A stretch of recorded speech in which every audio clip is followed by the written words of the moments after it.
Hello' everyone, আজিৰ ৰেচিপিটো আৰম্ভ কৰিবলৈ লৈছোঁ ৰাজহাঁহৰ মাংসৰ পৰা।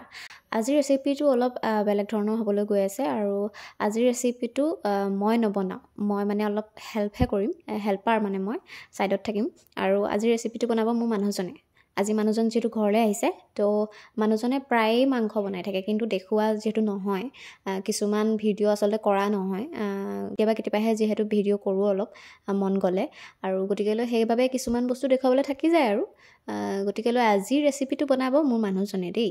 তাৰপিছত মই ধুনীয়াকৈ প্লেট এখনত পিঁয়াজ, নহৰু, আলু সকলোখিনি কাটি দিলোঁ আৰু লগতে এয়া তেলত ধুনীয়াকৈ আদা ৰচুন দিছোঁ দেখিছে। আৰু মছলাখিনি দিয়াৰ পাছত এনেকৈ মিঠাতেল অলপমান দি সানি ল'ব লাগিব মাংসখিনি, যিহেতু ৰাজহাঁহৰ মাংসটো অলপমান লিকটীয়া নিচিনা হয়, গতিকেলৈ সেইবাবে সিজোঁতে ভালেমান সময় লাগে।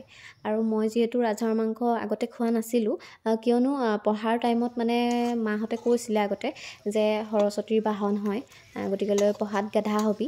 হ'লেও আমি নাম ধৰ্মৰ মানুহ আছিলোঁ, মাংসটো প্ৰায় খোৱাই নহয়, কিন্তু এতিয়া যিহেতু খাবই লাগিব, ঘৰৰ গোটেই মানুহখিনিয়ে খালেতো খাবই লাগিব ন, তো সেইবাবে ইয়াত প্ৰায়ে ৰাজহাঁহৰ মাংস চলে, মানে সকাম হওক বিয়া হওক চবতে মানে ৰাজহাঁহৰ মাংসয়ে দিয়ে ওলায়, গতিকেলৈ মইতো খাবই লাগিব ন, তো সেইবাবে মানে খাবলৈ লৈছোঁ আৰু আজিকালি। আৰু বিৰাটেই লিকটীয়া নিচিনা হয়, গতিকেলৈ ভাজি থাকিব লাগে। আৰু মই আগতে যিহেতু এইটো বনাই পোৱা নাই ৰেচিপি, মিছা নকওঁ বাৰু, যিটো জানো সেইটো বনাওঁ আৰু যিটো নাজানো সেইটো বাৰু শিকি লওঁ মানে বেলেগৰ পৰা। গতিকেলৈ আজি মানুহজনে শিকাইছেও আৰু বনাইছেও, গতিকেলৈ ভিডিঅ'টো চাই থাকক।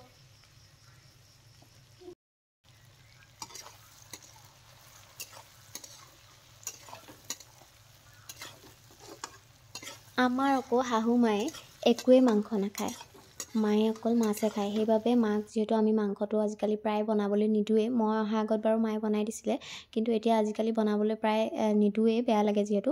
আৰু এইফালে তেজপাত দুটামান আনি মই দি দিলোঁ, যাতে মাংসখিনিৰ গোন্ধটো অলপমান ধুনীয়া হয়। আৰু এনেকৈ সকলোখিনি বস্তু দিয়াৰ পাছত অকণমান সময় লৰাই এনেকৈ ভাজি থাকিব লাগিব, ৰঙচুৱা হ'ব লাগিব। হাঁহ মাংস যিহেতু ক'লা হ'লেহে খাই ভাল লাগে, গতিকেলৈ এনেকৈ বহুত সময় প্ৰায় 20 মিনিটমান সময় এনেকৈ লৰাই ভাজি থাকিব লাগিব।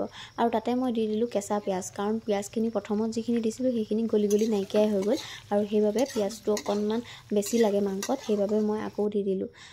মানুহজন যেতিয়াই ঘৰলৈ আহে তেতিয়াই কিন্তু মই পাকঘৰৰ পৰা অকণমান হ'লেও আজৰি পাওঁ, আৰু যিহেতু মই বনোৱা সিজোৱা বেছিকৈ কৰিবলৈ নাপাওঁ, মায়ে কৰে, গতিকেলৈ কেতিয়াবাহে পাওঁ ভাগত, আৰু সেইবাবে মানুহজনেও আৰু এতিয়া মানে লাগি ভাগি সহায় কৰি দিয়ে, সেইবাবে বাৰু মোৰ বিৰাটেই সুবিধা হয়। আৰু সেইবাবে মানুহজনে যিহেতু মাংসটো বনায়েই আছে, সেইবাবে মই চাউলকেইটা সোনকালে কুকাৰত বহাই দিবলৈ লৈছোঁ। দিনটো যেতিয়া পাকঘৰত মানুহ এজনী সোমাই থকা হয় অতিপাত গৰমত, তেতিয়া এনেকুৱা লাগে যেন পাকঘৰটোৰ পৰা কামখিনি কেনেকৈ আজৰি হয়। আৰু ৰাতি আহি যেতিয়া মানুহজনে কয় নিজেই যে মাংসটো তুমি বনাব নালাগে, ময়ে বনাম, পাকঘৰৰ যিমানখিনি বস্তু আছে ময়ে বনাম, তেতিয়া কিমান ভাল লাগে নহয়নে? গতিকেলৈ মোৰ কিন্তু বহুতেই ভাল লাগে দেই, প্ৰায় কামখিনি কিন্তু হাত পাতি মানে লয় তেওঁ, এইটো বনাম সেইটো বনাম, এইটো বনাই খুৱাম মানে কৈ থাকে আৰু, গতিকেলৈ ভাল লাগে তেনেকৈ। আৰু মানুহজনৰ হাতেৰে খাবলৈ পালেতো বিৰাটেই ভাল লাগে। হাঁহ মাংসৰ লগত সদায় কোমোৰা আৰু আলু মিলে, কিন্তু আমাৰ ঘৰত যিটো কোমোৰা লাগিছিলে সেইটো মানে সঁচলৈ থৈ দিছিলে, প্ৰথম যিটো কোমোৰা লাগিছিলে সঁচলৈ থৈ দিছিলে পাপাই, কিন্তু তাৰপিছতে ভাবিছিলে যে আৰু লাগিব, কিন্তু নালাগিলে, কি কৰিব এতিয়া, সেইকাৰণে আলুৰ লগতে বনাই আছোঁ। গতিকেলৈ ভিডিঅ'টো শেষলৈকে চাই থাকক, আৰু মাংসকণ দেখি খাওঁ লাগিছে নে নাই লগা কমেণ্ট কৰি জনাব।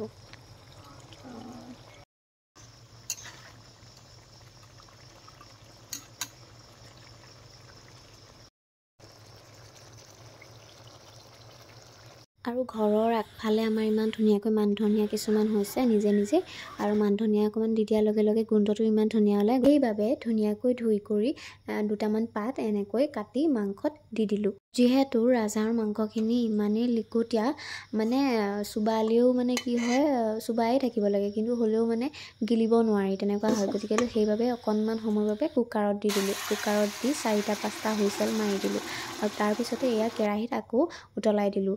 আৰু লগতে আজিৰ ৰেচিপিটো ইমানেই আছিল। ভিডিঅ'টো চোৱাৰ বাবে বহুত ধন্যবাদ।